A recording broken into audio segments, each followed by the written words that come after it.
I tell you about why I love being visually impaired.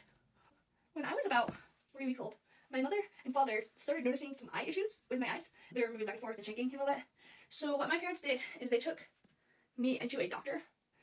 I was diagnosed with congenital nystagmus, which means that my eyes move and shake back and forth.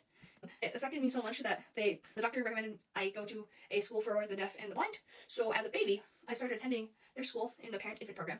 It was a big help for me and a big help for my mom. I learned so much and was able to hit my milestones, which I struggled doing because of my other disabilities.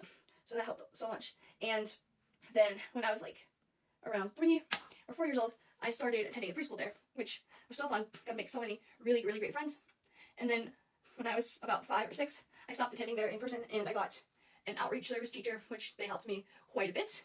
And then I didn't really get much involved with the school for the blind further from that until I was about 14 years old.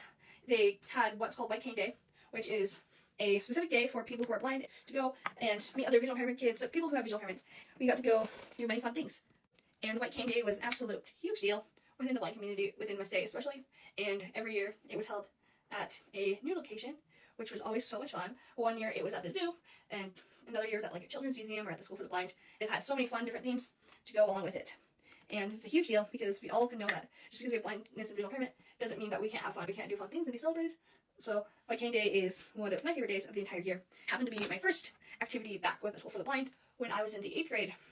And then after that White Cane Day, I started getting involved more and more with the blind and visual impairment community.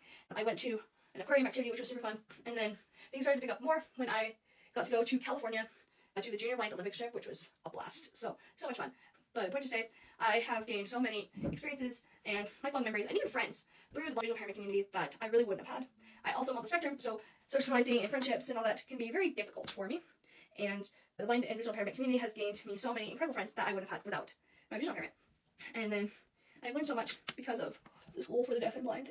I've gained independent living skills, social skills, recreation skills like budgeting, things like that. Things I wouldn't have gained otherwise without the school for the deaf and blind. I even had the opportunity in my senior year of high school to go there in person in their residence program. It was so much fun, and I gained so many things. I met my lifelong best friend there, which was incredible. That was great. Because of them, I've been able to live on my own, go to college, have a job, things like that. And now, in college, I have the opportunity to study visual impairment education just because of my visual impairment and how much the school for the deaf and blind has meant for me. I want to teach kids that just because they have a visual impairment doesn't mean that they can't live a fun and fulfilling and independent life. So those are my main thoughts about why I love being visually impaired.